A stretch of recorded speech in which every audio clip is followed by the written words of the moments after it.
I'm Spencer Martin and welcome to my Illustrator class for beginners. In this class, you're going to be able to go from a complete novice, maybe you've never even opened up Illustrator before, to being able to handle yourself, master the pen tool, and create any project you want that's out there. We're going to start off by going through the workspace, navigating everything, learning the selection tools, and then we'll move into Artboards and we'll look at how to create shapes and we'll look at the pen tool and of course the best tool in Illustrator, the shape builder tool. Even if all of this sounds completely foreign to you, don't worry because it's all going to make total sense by the end of this video. And speaking of the end, there's a project at the end so you guys can get your hands dirty, work on creating a letter form and mastering all the tools and techniques that I teach you in this class. I can't wait to see what you post on social media. Don't forget to tag me and let's get on to lesson 1.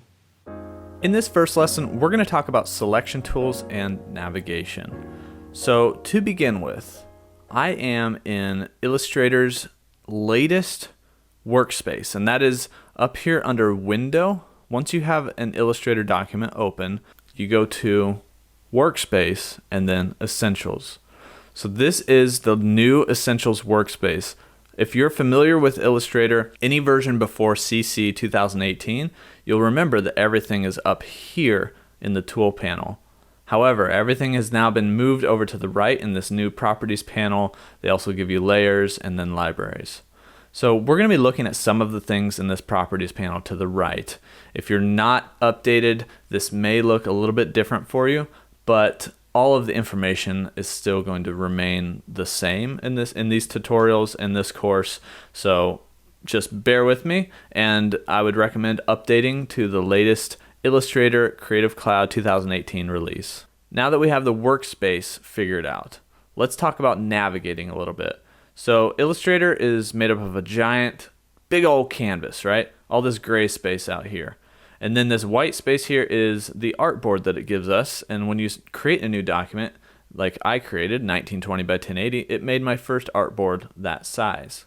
Now we can have graphics on our artboard. We have all these objects here. We can also have objects off of the artboard. No problem. It's just one big space to play around with, create designs, and then the artboards are like windows into your design that you can capture and export out.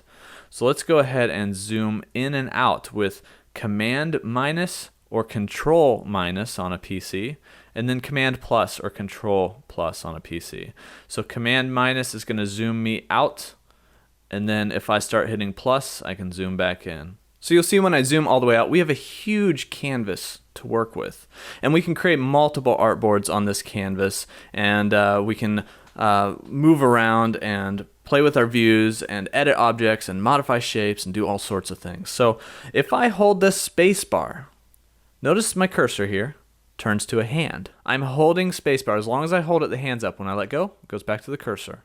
So while I hold it, I can click, and that hand's going to grab, and I can drag my window around. Okay, these are some basic navigation things. Most people probably know how to do this, but I want to cover them really quick before we get into everything else. So we've got our workspace set up. We can zoom in and out with Command or Control plus and minus. We can hold spacebar, click and drag to move around. Now let's talk about our selection tools. So the first two tools in our tool panel over here to the left is going to be the selection tool. Shortcut key is V. It'll be the most common shortcut that you use. And the direct selection tool, the shortcut key for that is A. Let's start with the selection tool. So V is the shortcut. And then if I have objects on my artboard or my canvas, I can select those objects by clicking on them. That's a left click on them. And I can do that with any of these. And you'll notice that there's a little bounding box that appears outside of it. And we have lots of little dots and things and anchor points and stuff.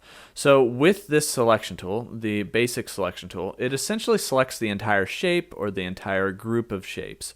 And I have all these little handles, and if I hover over them, they tell me different things. For instance, this double-ended arrow here, if I click and drag, I can rotate around. And one very important thing, probably one of the most important things in Illustrator, or in any of the programs, the design programs, if I hold Shift, it locks that into specific degrees. So I can rotate 90 degrees or 45 degrees very easily. If I let go of Shift, it's going to rotate, by hundredths of a degree. And so we're going to bring that back to 0. Now I can also grab like this corner and I can start to stretch and morph my shape. And this is actually the important part. If I hold shift, it keeps that shape in proportion. We're going to be doing this a whole lot in this tutorial. And if you want to use Illustrator, make sure you know how to scale in proportion by holding shift. You don't want to skew any of your company's or clients' logos by not holding shift, and suddenly you've got a squashed triangle logo that's stretched out instead of their nice corporate branding. So let's undo that with Command Z or Control Z on a PC. So those are the basic sort of things that you can do. You can, squash and stretch your shapes. You can hold shift and it will scale proportionately. And then the other thing you can do is if while you're holding shift, you also hold Alt or Option, it'll scale proportionally from the center out. This is another important thing. Depending on when you scale it, how you want your shape to sort of move and readjust its location. So that'll go from the center out. And I use this little combo all the time. So that's Shift and Option on a Mac or Shift and Alt on a PC.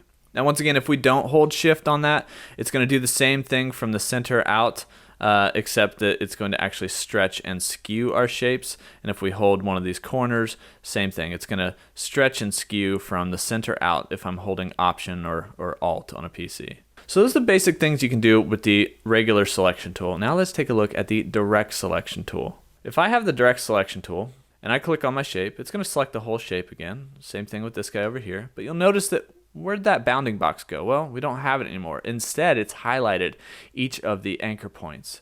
And this is where the direct part of the direct selection tool comes in. Because these anchor points are highlighted, and we know that they are selected because they're filled in with a dark blue color, you can click on one with the direct selection tool and edit or modify that anchor point. So I can actually click and drag on that anchor point to completely change its location, which in turn completely changes the shape that I have. And I can do that by selecting that anchor point individually, or I could click and drag and select multiple anchor points and then drag those together. And so I could select 2 anchor points and then modify the shape by those 2 anchor points. And once again, if you hold shift, you can lock it into like only a vertical transformation or maybe an angular or horizontal transformation. Shift just helps you keep things in proportion. And if you guys notice right now in this moment, there's some pink lines showing up and a pink intersect notification. Those are smart guides. Those are going to help you out so much if you turn them on. Up in the view dropdown, locate smart guides. That's Command or Control U as a shortcut key. If these are check marked, they are turned on and they help you line things up. So if I switch over to my selection tool and I start moving this around, it's saying, oh, do you want to line it up to the top of that triangle? Do you want to line it up to the center of the triangle? How about the center of the circle? Maybe the bottom of the triangle? Things like that. So it's really helpful lining things up so you don't miss if you're trying to make these perfectly aligned across the bottom. Same thing with that circle. I could bring it down to line up in the center of the square. So those little smart guides are very helpful. That's how to turn them on. Let's continue on though talking about our direct selection tool. Remember the shortcut key for that is A. If I have this shape selected, there's a couple other things that happen here. See these little points? Those are indicating that the corner widget is turned on. And if it's not, you can go up to View, down to Hide or Show Corner Widget. Currently we are showing the corner widget. If I grab one of these, there's a little curve that pops up underneath my cursor. And I can click and drag to round these corners. Super powerful option here. Very easy to round corners, and they're live. So I can move them back if I want to. Or I can just select this anchor point and just round that corner if I wanted to. Pretty cool stuff there. I can also duplicate things. So if I go back to my selection tool and click on this shape, hold Option or Alt, and my selection tool changes to sort of like a double cursor. Click and drag, and it moves the outline of that shape. And when I let go, it duplicates the shape. I use this all the time, and it's very helpful to, if I want to keep this shape, let's say I want to keep it perfectly horizontally aligned, I'm going to click on the shape, hold Option, click and drag, and also hold Shift to keep it aligned right there with it, just like the smart guide's helping us out. Lock it into aligning horizontal with this and vertical with this guy. So that is how to duplicate shapes, and really that's how to duplicate anything. So just about anything you have when you have the selection tool selected, you can hold Option and duplicate around these shapes. Pretty nifty stuff. One last thing, so just so you guys kind of see how this works, we're going to delete out these. So I'm just clicking on these with the selection tool, pressing the delete key. So let's go back to this shape, just a square. We're going to scale him up from the center, holding Shift and Option. Boom, he's a little bit bigger. Now we're going to switch over to our direct selection tool, shortcut key A. Notice the cursor change. I'm going to grab these 2 points here. Got them. I can click on this path here if I want to move around that path. And do you notice what it looks like we're creating when I pull this open? It kind of looks like a book. Now that I've pulled it open, I can actually press Option or Alt, and the double-ended arrow shows up. And if I let go, it's duplicated that shape with also the modification at the same time. So what I can do from here is actually select this back shape here, come over to the Fill Appearance panel in the Properties panel over here. I can click on the fill, and maybe I'll just maybe I'll click to the color mixer, and we'll darken up this blue a little bit. And I'm going to click off here. Still got the selection tool selected, so we're just going to click off of our shape. And we're going to click off one more time so that we can actually see the shape without the bounding box. Now you see, very, very quickly, we created a little bit of like a book icon. It kind of looks like a book, like an open book. By playing with and modifying these shapes with the selection tools, you can begin to sort of see other shapes coming out of the basic shapes that you've created, and you can begin to transform and create shapes in your mind, in your head, very quickly with the selection tools and all of our navigation options. Now, one last thing you can do, obviously if we click on the shape with the selection tool, we can hit the delete key, that'll delete that shape. We can also delete specific points, and we can use the selection tool to grab that point, just one point, and we can hit the delete key and it'll delete out that point. And that's one way that you can start to create other shapes out of, like we created a triangle just now out of the square shape. However, this whole shape is actually not connected anymore, which will cause a few issues and problems later on. So one thing that we do want to do is probably use the pen tool to delete anchor points and add anchor points. And we're going to cover that in a future lesson. So stick with me. This was all about the selection tools and the navigation options in Illustrator. Let's move on to lesson 2. In lesson 2, let's talk about the shape tools. So now that we've covered the selection tools and the fact that I can select these shapes, how about creating these shapes? Well, Illustrator offers a lot of awesome shape tool possibilities.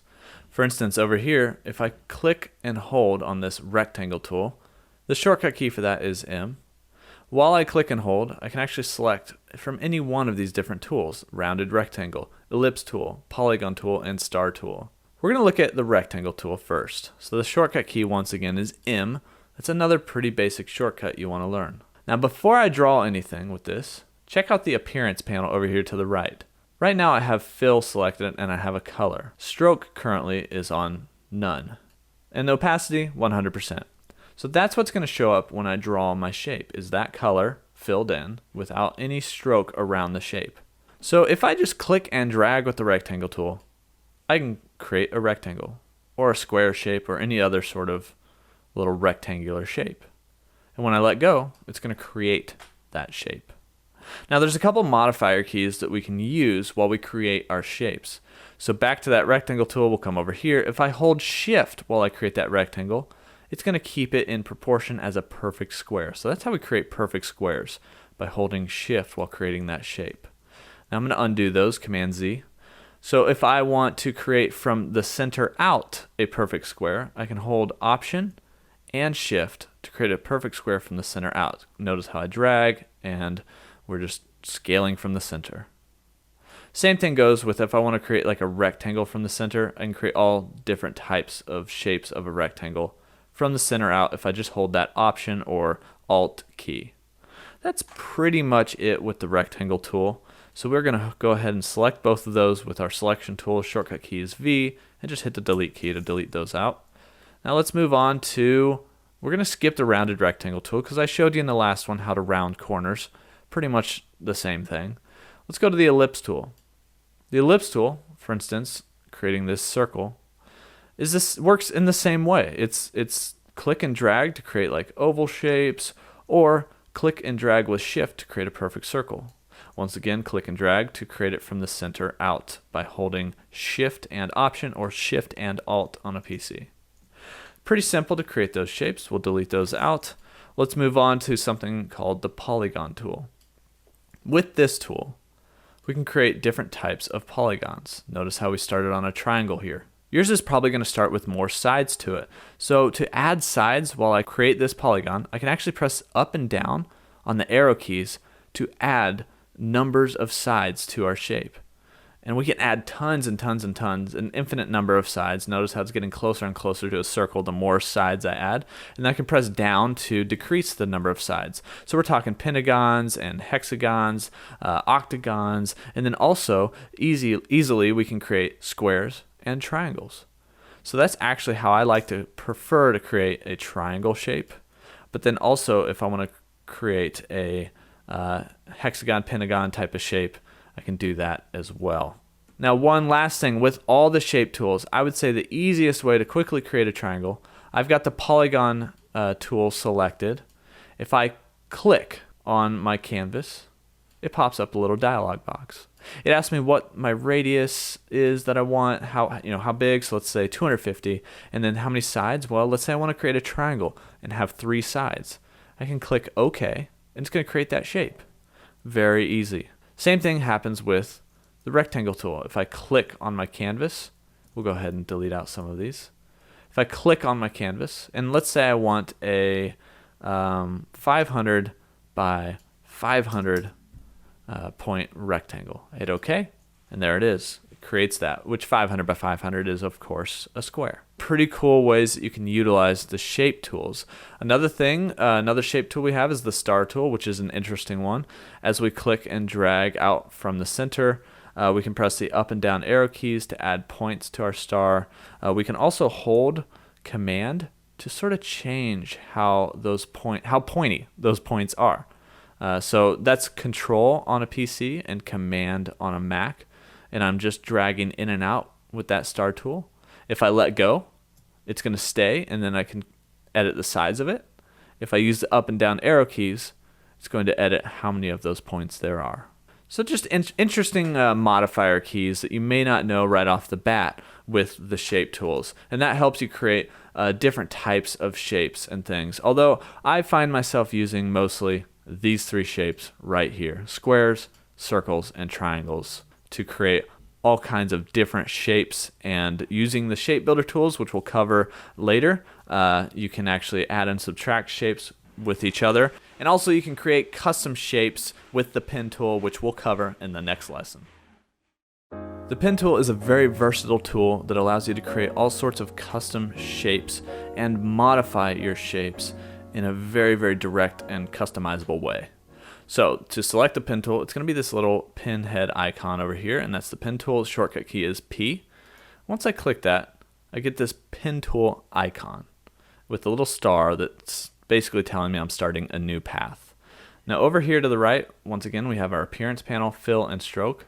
I'm going to change this fill, and we're going to get rid of it just by selecting none. It's got a red slash through it. I'm going to add a stroke to this. Let's make a red shape. Just CMYK red. It's going to be very visible. And then the stroke size, I actually want this to be something like 5 points or pixels, depending on what your units are. To use the pen tool, all I have to do is click, and it will add a point. And then it's going to show me the line that it's going to create when I click and add another point. So if we just try to create like a little triangle here, I can add another point here. I can come down here to create the triangle. Notice my smart guides are helping line me up as far as where the base of that triangle is. I'm going to create one that's kind of not so symmetrical. So we'll click out here. And then to close this shape, we're going to click back here on the first anchor point, Notice the O symbol that appears below the pen tool. That means we're closing that path. Once I click on that, this becomes its own shape. Now if I use the pen tool again, it's not going to continue on that shape. It's actually going to create another shape over here. So it's closed that path. That's what the O symbol meant. Now what can we do with this shape? Well, there's a couple things we can do. Let's first start by how to modify these different anchor points. If I hold the Option or Alt key, it changes to this sort of angle icon, angle cursor, and I can click and drag on this anchor point to create handles. And notice when I pull out those handles are influencing the curve of our path. So if I let go, now we've got this curved path. And if I hold Option or Alt again and select just this handle, I can edit these handles to be whatever different type of curve I want them to be. And wherever this handle is pointing, it's influencing the direction of our curve. And the longer the handle is, the more of an influence it has on that curve of the path. So if we let go, notice we've created like a bit of a wave shape. I'll switch over to the selection tool. Shortcut key is V for that. We created this sort of wave shape here.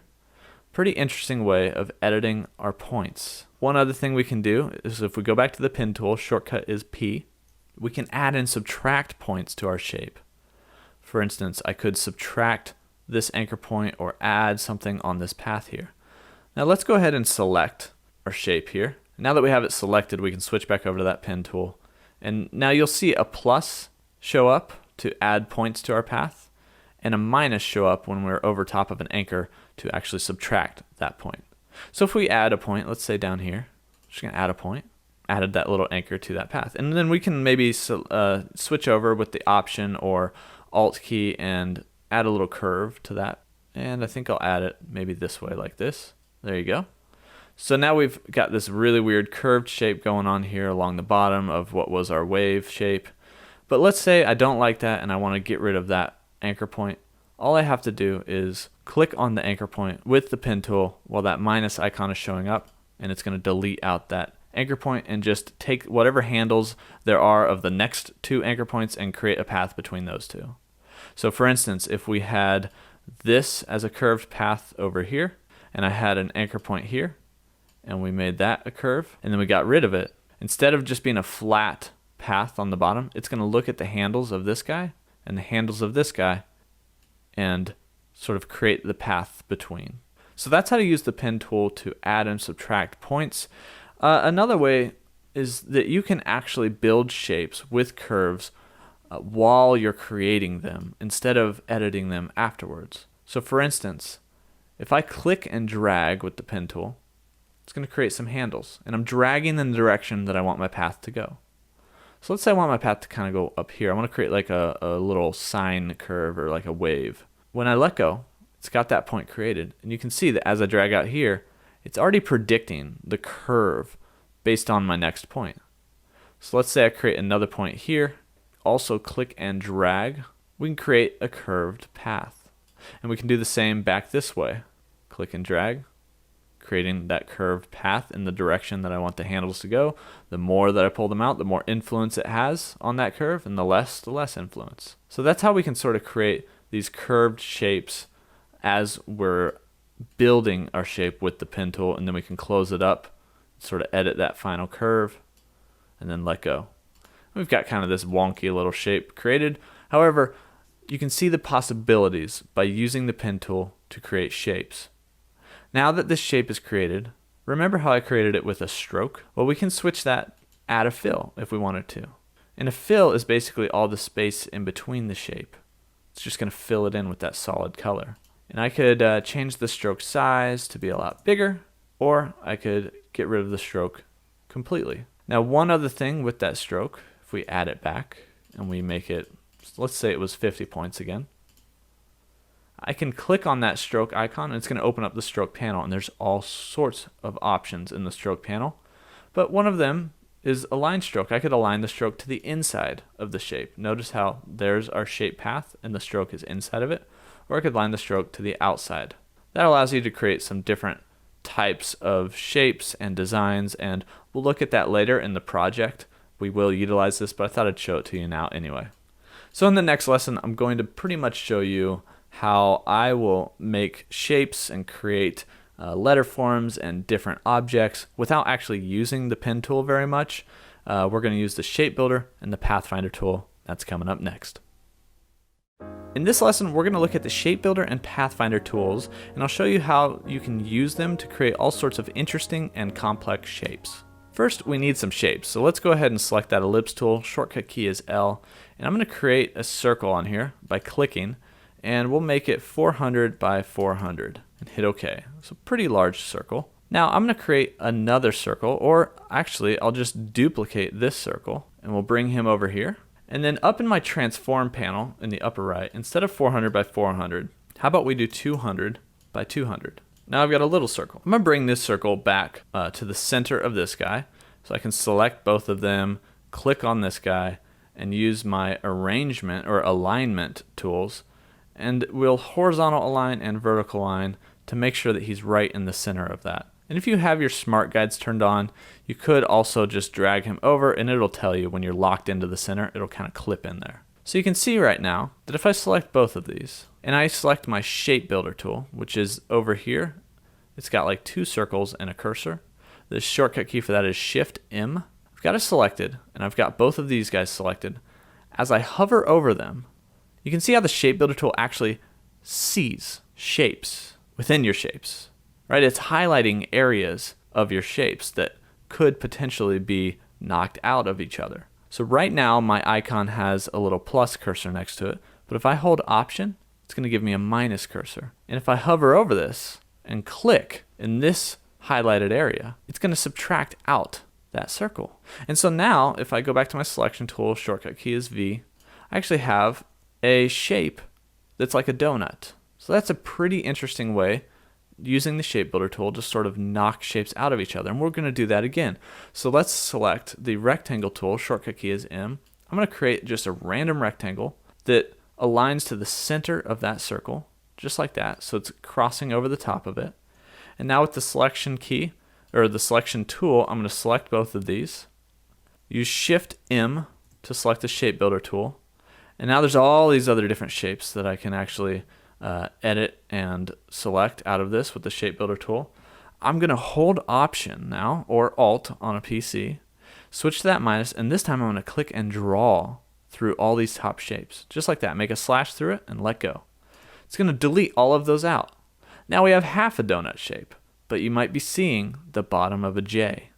So how about we create another rectangle here, and I'm going to let it just start on this anchor, and we're going to end by attaching it to that anchor point. We're going to move that up and just let go. So we've created an extension of this anchor, and we're going to zoom in here and just make sure that these align pretty well. Looks like they do. They align pretty perfectly, but right now that's two shapes, right? So I can actually move this and move this separately. So let's select both of them. We can use the shape builder tool, and we can draw through these two, and it's going to merge those together. Pretty easy. We can also, let me show you the Pathfinder options, and you actually see over here that we have these two selected with the selection tool. The Pathfinder options show up in our properties panel. If you're not seeing those, you can go to Window, Pathfinder. Anytime you're missing a window, just go up to Window and then find it. They're all in here. So we could select Pathfinder there, but we have some options over here. And these are some basic options that are very standard that people use. And the biggest one I want to use here is Unite. That's going to unite those two shapes together and merge them together. So now we have just one J shape. And same thing, if we wanted to add like the top of our J here, we're going to make the height of it 100. The width we'll also do 200. Hit OK. And we could bring this in here, and we could then select everything. And once again, use that Pathfinder option, Unite, to merge that together. Now, obviously, there's other options. So if I create another, with the rectangle tool, another shape just that goes across this, I can either use that shape builder tool and select everything, shape builder tool and minus out these pieces to create divisions in our shape, or I can use these Pathfinder options with everything selected, and I can actually use, for instance, minus front. And that's going to do the same thing. And there's other options here like click to intersect, and that's going to just leave us with what we our intersection of the two shapes. So we got this shape and this shape. This square is where they intersect. So the Pathfinder option intersect is going to leave us only that. And also opposite of that would be exclude, where it's going to exclude out the intersection.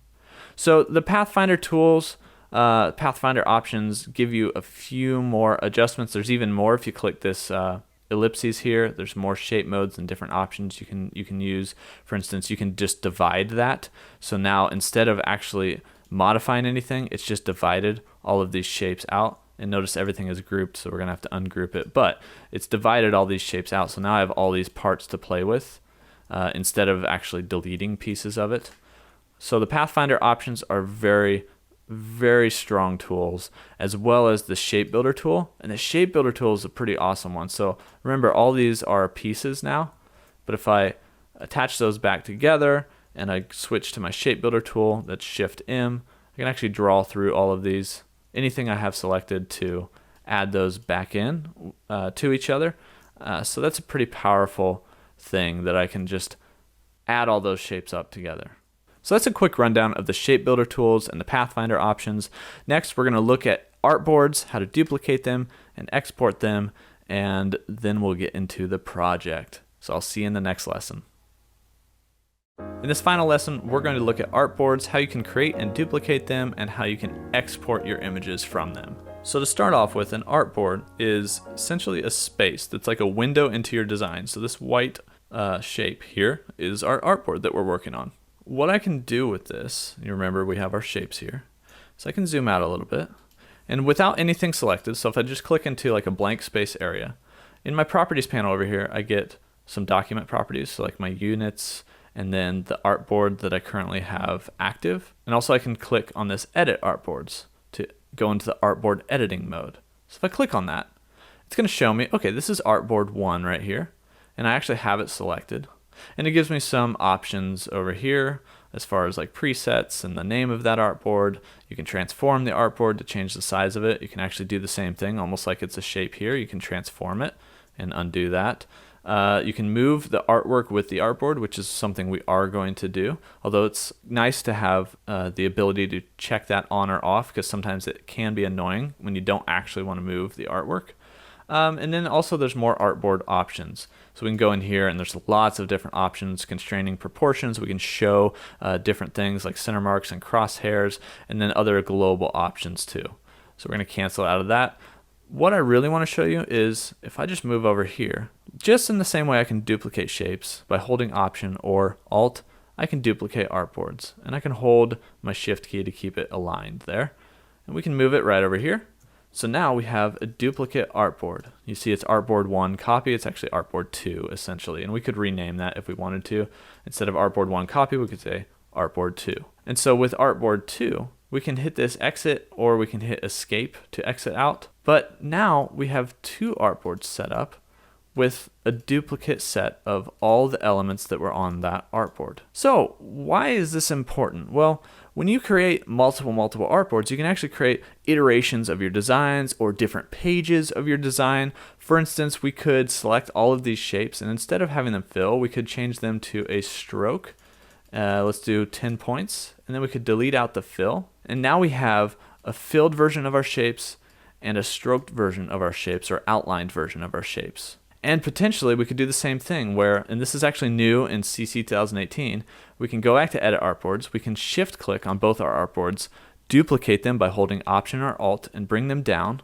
And now we've got them down here. And let's say you wanted to select these guys, and instead of blue, I wanted them to be red, and these guys over here, instead of blue, I wanted to change them, their fill to be red. Now I have quickly different designs that are prepped for export. So if these were my elements I wanted to export, I'm ready because they're all lined up on these artboards, ready for export. So how do I export them? Well, I can go up to File, down to Export, and then Export for Screens. What I like about Export for Screens is that you can export either assets that you have selected independently of the artboards, or you can select artboards. And you can actually see all of the artboard views now. And you can set all, or you can select only a range of artboards or the full document. So we can select all. We can select a place to export them. For instance, let's go to our desktop, our little recording, and we'll do a new folder called exports. We're going to create that. And inside of there, I'll choose that folder. That's where the exports are going. You can open the location after export, which will be nice. I'll show you that. It'll open the folder right up. You can also create subfolders depending on what you have selected in here. And then from there, you can select your format and your scales. For instance, we could save it at 2 times, or we can add a different scale, and we can save it at a certain width, height, resolution, so we can adjust. And I believe it creates subfolders based on your different scales. So we're going to go ahead and exit out of that. We'll keep it in this format. Instead of 2 times, we'll just create it at 1 times the scale. I'm going to say, no, I don't need a suffix on that, so I'll just delete that out. And then my format, I want to be JPEG 100, just the highest quality JPEG. And there's other little options here that you can select. It's going to talk to you about the options of JPEG 100 and how that exports out. If you need to change any of that, you can add prefixes. You can change your thumbnail views if you want. But that's most of the options that you'll need to know. Basically, which artboards are you exporting? Where do you want them to go? How many? What's your range? What's your type? And then export. So if we create those and then we hit export, it's going to export those out, and it's going to open up this window. Remember our little exports folder we created. In this one, it created a subfolder called 1x. So if we created different scales, it's going to create all the subfolders of that scale, which is very nice. I believe that's a new feature. Drop this down. You can see we have all these JPEGs created now. And I'm going to hit spacebar to preview these. And I'm just going to hit the up and down arrow keys. We have all of these artboards exported out, each of our assets. So that's a really, really easy way to export multiple pages or designs or elements or iterations of whatever it is you're working on. So that ends the 5 essential lessons. In the next video, we're going to actually get into the project and create some letter forms based on everything we've learned in this course. The project of this course is to create a letter form, whether that's uppercase, lowercase, a symbol, or even a number. Any of those things can be created with all of the different essentials, the 5 essentials that we learned over the process of taking this course. So I'm going to walk you through that. What we have created is a new document. We can go to File, New, to create a new document in Illustrator. And to set that up, I'm going to look at the right side here. I created a 1080 by 1080 pixels document. The color mode is RGB. You can drop that down with the advanced options if you want to, but you really don't need to. And we don't need to worry about any of the bleed or anything, and make sure just one artboard for this guy. So I'm going to hit create, and that's going to create this document here, which is just a 1080 by 1080 artboard. So we're going to utilize all of the things we learned. We're going to start with the shape tool. I'm going to create an ellipse. We're going to create it from the center out. Remember, my smart guides are turned on. You can turn those on in view down to smart guides. But I'm going to find the center of my artboard right here. Hold Shift and Option or Alt on a PC. I'm going to create a circle out of this. And once I have that circle created, I'm going to switch over to my selection tool. That's shortcut key V. Just select that shape. And we're going to make it maybe 400 by 400. And if this guy is selected, it's going to maintain those width and height proportions. Next, I want to give this a fill of, how about just a blue color? We've been using blue most of the way through this course, so we'll just stick with that. I'm going to go ahead and get rid of the stroke. Now the shape we're going to create is the letter N. And so to do that, I'm going to need sort of that arc shape, as well as the stem on the left and the stem to finish it out here at the bottom right. So let's create those two. I'm going to switch over to the rectangle tool. The shortcut key is M. I'm just going to click on my canvas this time and create a width of 100. And the height, I don't care. I'll adjust that here in a second. So we've got this little rectangle. The width is correct, but the height might need to be adjusted. I'm going to arrange or align him to the left and top of this circle by clicking on both of them, left clicking on the circle. Now it's extra highlighted. And then the alignment panel pops up over here, and there's a key inside of this guy because you can align to selection, artboard, or in our case, key object. I'm going to align him to the left using the horizontal align left. It's going to move that shape over. And then I'm going to align him to the top. And that's aligning to the circle. Now that we've got that created, we want this letter N to come all the way down to the bottom of the circle. So I'm just going to click and drag the bottom until it reaches that bottom point. So now we've got sort of this, and it's going to arc over this way, but we need to finish that out to the bottom here. So let's duplicate this shape by holding Option and Shift to keep him aligned. We're going to move him over until he snaps to the right side of that circle. Okay, great. So the last thing we need is, we've got this circle, and remember, we're just building this thing out of basic shapes, but we need that sort of arc here to be cut out. So let's duplicate this circle by using Command C, and then paste in place on top by using Command F. That's Control C and Control F on a PC. We've got two shapes now, and they're right on top of each other. Also, in the Edit menu, you can do Copy and then Paste in front. You see the shortcut keys Command or Control C, Command or Control F. So that's just what we did there. And so now that I have that pasted in front, I actually need to resize it. We'll make it 200 by 200 and make sure that those are linked together. So 200 by 200 height and width. We're starting to create all the different sections and pieces that we need. So let's select everything now. Got that all selected, and we will select our Shape Builder tool. Remember, this tool is super powerful because it can recognize where all of our shapes overlap. And now by just holding the Option or Alt key, notice the plus switches to a minus. I can draw through what I don't want anymore. And if I let go, it's going to cut that out. You see, we're really close to that end shape. All I need to do now is either draw through this or click on it to delete out that section. We've officially created the letter N. So congratulations. However, this thing is still made up of all these little different pieces, right? So how about we just select it all and take a look at our Pathfinder options down here. Look, we can just click this Unite button and watch how all those shape pieces turn into one. So now we have one solid shape. Okay, that's cool. Well, what if I want to create a different letter based on this? Well, you don't have to completely create that letter new. How about we go to our Artboards, Edit Artboards. We're going to duplicate this artboard by holding Option or Alt, and I'm going to hold Shift to kind of keep it aligned. We're going to move it over here. Let's say I want to create the letter H. Well, how about I just move this guy down with the Selection tool? Shortcut key for that is V. We'll move him down to about here. And all I need to do to create H is extend this piece. But I'm not going to do that by creating another shape. No, let's just grab the Direct Selection tool. Select those top 2 points. It's kind of finicky. Just make sure you get those 2 points. Okay. Now let's just grab this path. Hold Shift, because if you don't hold Shift, it's going to get all funky on you. So hold Shift and just drag it straight up until, I don't know, it looks like the H shape that you want. Maybe right in here. So now we've got the letter H. So you can see how quickly we can create different letter forms and shapes. Let's say we want this guy to be rounded. Let's create another artboard. So Selection tool, don't select anything, Edit Artboards, hold Option or Alt, drag this over.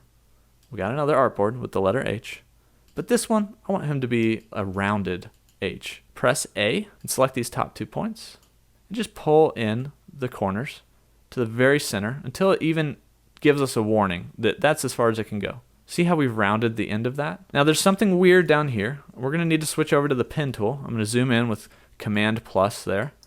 You see I've got these 2 points, but I also have an extra point. Sometimes that happens when you merge shapes together, you get extra little points. So I want to grab the pen tool and I'm just going to delete that point by hovering over it until I see the minus and clicking on it. Same thing with this guy over here. Just click on that, delete that point. We don't need it. It's just an extra point. So let's go back to the Direct Selection tool and select all of these bottom shapes and pull in their corners until we reach the limit. So that is how you can round the endpoints of your shapes and create like a rounded letter. Let's do one more thing. Let's edit those artboards again and duplicate. We'll bring it down this time. And how about we create an outlined shape? Let's go back to the Selection tool to kind of turn off that Edit Artboard mode. We're going to select this H. Let's go ahead and bring him to the center here. And instead of a fill, let's get rid of the fill. Let's add a stroke. Same blue color. This time, how about 10 points? We'll see what that looks like. How about we do like 20? Make that a little bit more dramatic. So now we have a rounded or outlined shape, outlined letter. We can select this guy again, and we can click on stroke. We can actually align the stroke to the inside of our path, to the outside of our path, or to the center of our path. But how about this little pointy part here? I don't like how that looks, especially with these rounded edges. Well, we can actually take the corners and we can make them miter or a rounded or a beveled. How about we do a rounded joint? And see how that corner just rounds off? So now this rounded shape actually looks pretty decent, I would say. And once again, you can still edit those corners because they are live. So we could bring those corners back to being square corners. And they've got a little bit of a roundness to them because we rounded. Remember, we rounded in our stroke panel, we rounded all the corners. Just not quite as dramatic as these bottom ones. So you guys, that's how you can quickly create all sorts of different letter forms and edit their shapes and their corners, how rounded they are, and if they're outlined, if they're filled in. So I really challenge you to create some different shapes than these. Maybe the letter, I don't know, like the letter P or the letter R, some unique shapes, maybe the number 2 or even like a question mark symbol, and post those as your project. So maybe follow along and do these, but then work on your own, try to think outside the box and create different letter forms and then post them for the class to see. Thanks for taking this course. I can't wait to see the projects you guys create.